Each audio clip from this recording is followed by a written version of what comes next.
সরকার পালিয়ে গেছে, কিন্তু তার দোষর নিষিদ্ধ ছাত্রলীগ ঠাই হবে।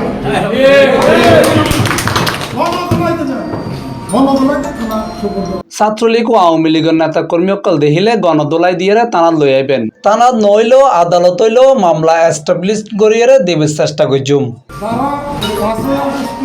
আগে নিরীহ মানুষের বাড়িঘর ভাঙচুর করছে, মারপিট করছে, দখল করছে, তাদের দক্ষিণ রামমনিয়া থানায় হবে, তাদেরকে গণদোলাই দিয়ে তাদের ঠাই হবে। নিষিদ্ধ ছাত্রলীগ ঠাই হবে। গণদোলাইতে যান, গণদোলাইতে থানা সুপর্দ। আপনাদের এই পর্যায়ে যদি আমলিক থাকে, আপনাদের ভাই বলছে সে মামলা করতে আগ্রহী, মামলা নিচ্ছে না পুলিশ। আমি তাদের আমার সাথে যোগাযোগ করলে আমি একটা সঠিক পরামর্শ দিব, প্রয়োজন বোধে উঠে আলাপ করবো মামলাটা কীভাবে এস্টাবলিশ করা যায়। আর কিছু বিএনপির লোক আওয়ামী লীগের লগে মিশে গিয়ে অরিজিনাল ওয়ার্ড ভিত্তিক একখান লিস্ট আর দিবেন। চট্টগ্রামের রাঙ্গুনিয়া উপজেলার সরববাটা ইউনিয়ন বিএনপি যুবদল ও ছাত্রদল নেতাকলরে এলে নির্দেশ দিয়ে দক্ষিণ রাঙ্গুনিয়া থানার ভারপ্রাপ্ত কর্মকর্তা ওসি আহসান হাবিব আমাদের কিছু বিএনপির লোক আওয়ামী লীগের সাথে মিশে গেছে, তাদের একটা লিস্ট আমাকে দিতে হবে, অরিজিনাল ওয়ার্ড ভিত্তিক একটা লিস্ট আমি চাই। অপরাধ ঘটক, কিন্তু ওই যে ওয়াল করতেছে জোর করে, কি করতেছে জোর করে, সব কিছু থানার ওসির পক্ষে সম্ভব না। কিছু দায়িত্ব আপনাদের আমি দিতে চাই, সেই দায়িত্বটা সঠিকভাবে পালন করতে হবে। যে লোকটা সৎ এবং যোগ্য তাকে দিলে সুনাম হবে, বিএনপি সুনাম হবে। বিএনপি বৃহত্তর একটা দল, গ্রুপ থাকতেই পারে। দল যাকে নির্বাচনের জন্য ঘোষণা করে তার সাথে ঐক্যবদ্ধ হয়ে আমরা সবাই কাজ করব।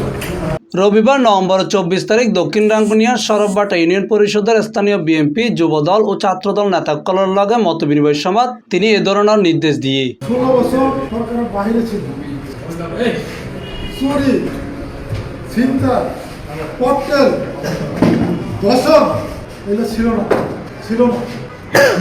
আওয়ামী লীগের সময়ে দর্শন হয়, বিকাশ ন্যাশনাল স্কুলে দর্শন হয়েছে, ঢাকা বিশ্ববিদ্যালয়ে দর্শন হয়েছে।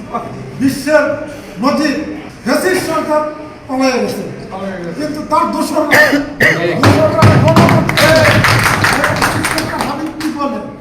এ বিষয়ে দক্ষিণ রাঙ্গুনিয়া থানার ওসি আহসান হাবিব হাসান C+TV জানতে চাইলে তিনি হইয়ে ইয়েন অনিচ্ছাকৃত ভুল। ওই যে না গণদোলাইটা এটা হইলো ইচ্ছাকৃত ভুল না, অনিচ্ছাকৃত এটা হবে না ভাই, এটার জন্য ক্ষমা প্রার্থী, এটা হবে না, এটার জন্য তো আমরা ক্ষমা প্রার্থী। আচ্ছা, আপনারা আমার অফিসে আইসেন, এগুলো আর করার দরকার নাই। এটা এই বিষয়ে রাঙ্গুনিয়া সার্কেলের senior police super Mohammad Humayun Kabir Hasan C+TV জানতে চাইলে তিনি হয় নতুন আসছে, আমার সাথে এই বিষয়গুলো শেয়ার করে নাই, আর আমি তো আমার নলেজও আসে না এই বিষয়টা। এই ভিডিও সামাজিক যোগাযোগ মাধ্যমে ছড়িয়ে ফেললে সাধারণ মানুষ হর এই লোক সরকারি কর্মকর্তা এই ধরনের রাজনৈতিক বক্তব্য তাতুন আশা নগরে। এবং রাঙ্গুনিয়ার বীর সন্তান শহীদ সালাউদ্দিন কাদের চৌধুরী বিজয়ী আত্মা কামনা করে C+ চট্টগ্রাম।